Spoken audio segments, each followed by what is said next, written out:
2026 नवीन वर्ष चालू झालेलं आहे. तर नवीन वर्षातला हा पहिला सण क्रांतीज्योती सावित्रीबाई फुले यांचा जन्मोत्सव. पूर्ण भारतभर हा सावित्रीबाई फुले यांचा जन्म उत्सव साजरा केला जातो. त्याच्या पाठीमागेही कारणही तसंच आहे.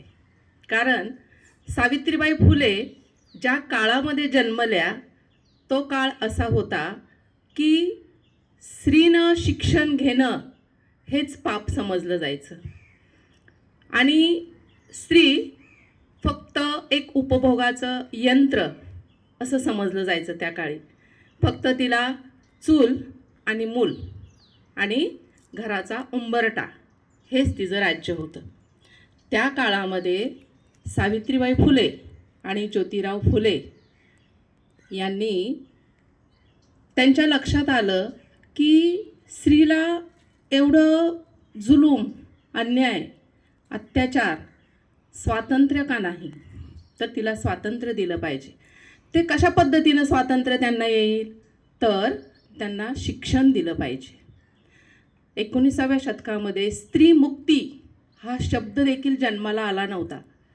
पण सावित्रीबाई फुले आणि ज्योतिराव फुले यांनी स्त्रियांसाठी, स्त्रीमुक्तीसाठी त्यांनी शिक्षण चालू केलं. 1848मध्ये पुण्यामध्ये भिडेवाड्यामध्ये त्यांनी मुलींसाठी पहिली शाळा उभी केली. ती एका जातीसाठी नव्हती, तर आपल्या भारत देशातल्या सगळ्या जाती जमातीतील मुलींसाठी ती शाळा होती. त्या काळामध्ये स्त्री शिक्षण घेणं म्हणजे अतिशय पाप समजलं जायचं. पण सावित्रीबाई फुले अतिशय धाडसी अशा होत्या.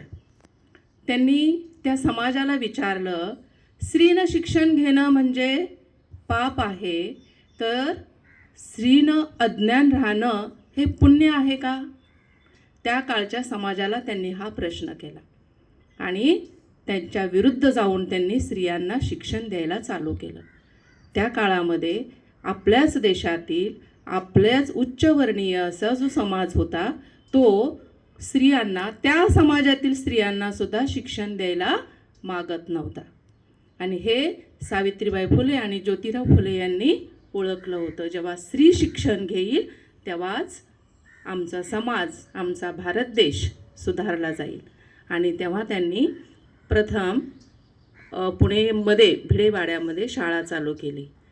त्यावेळी अक्षरशः पोत्यामध्ये मुलींना आणून त्यांचे आईवडील शिक्षण देत होते. शिक्षण हे दिल्यानंतर खूप काही वाईट घडेल असं एका ग्रंथामध्ये लिहिलेलं होतं त्या काळी. आणि त्याच्यामुळे कुठलाही समाज शिक्षण द्यायला स्त्रियांना पुढे येत नव्हता. आणि तशा खडतर काळामध्ये सावित्रीबाई फुले यांच्या पाठीमागं त्यांचे पती ज्योतिराव फुले यांनी खंबीरपणे उभे राहून सावित्रीबाई फुले यांना पाठिंबा दिला आणि स्त्रियांना, मुलींना शिक्षण देणं चालू केलं. आणि म्हणूनच आज आपण प्रत्येक क्षेत्रामध्ये स्त्री पुरुषाच्या खांद्याला खांदा लावून आज आपण कार्यरत झालेलं दिसत आहोत. आज मी इथं तुम्हाला जे बोलत आहे ते सुद्धा सावित्रीबाई फुले यांनी दिलेल्या शिक्षणामुळेच. माझ्यामध्ये जी एक ज्ञान आलं, ज्ञान घेण्याची जी माझ्यामध्ये कुवत आली, ती सावित्रीबाई फुले यांच्या योगदानामुळे. सावित्रीबाई फुले हे जेव्हा शिक्षण देण्यासाठी जात होत्या त्यावेळेला त्यांच्या अंगावरती अक्षरशः शेण फेकलं जायचं, दगड मारले जायचे, घाण पाणी त्यांच्या अंगावरती फेकलं जायचं. का? कारण शिक्षणामध्ये अडथळा यावा, शिक्षण देण्यासाठी त्यांनी जाऊ नये. पण त्या काही केल्या थांबल्या नाहीत. सावित्रीबाई फुले 2 साड्या घेऊन जायच्या आणि जेव्हा साडीवरती त्यांच्या घाण फेकली जायची, घाण पाणी, शेण, दगडं मारली जायची, त्यावेळेला त्या शाळेमध्ये गेल्यानंतर साडी बदलायच्या आणि दुसरी साडी घालून शिक्षण द्यायचं. हे का बरं करत होत्या? काय गरज होती त्यांना? पण त्यांनी ओळखलं होतं की माझा समाज, माझा भारत देश हा जेव्हा शिक्षण स्त्रियांना दिलं जाईल तेव्हाच पुढे येईल. कारण ज्या स्त्रियाच्या हातामध्ये पाळण्याची दोरी ती जगाचा उद्धार करी. आणि खरंच तसंच झालं. कारण त्या वेळपासून पहिली पेटी ही धनाची पेटी असं म्हटलं जातं. ते अजूनही एवढं त्या काळामध्ये खडतर काळामध्ये सुद्धा सावित्रीबाईंनी शिक्षण दिलं.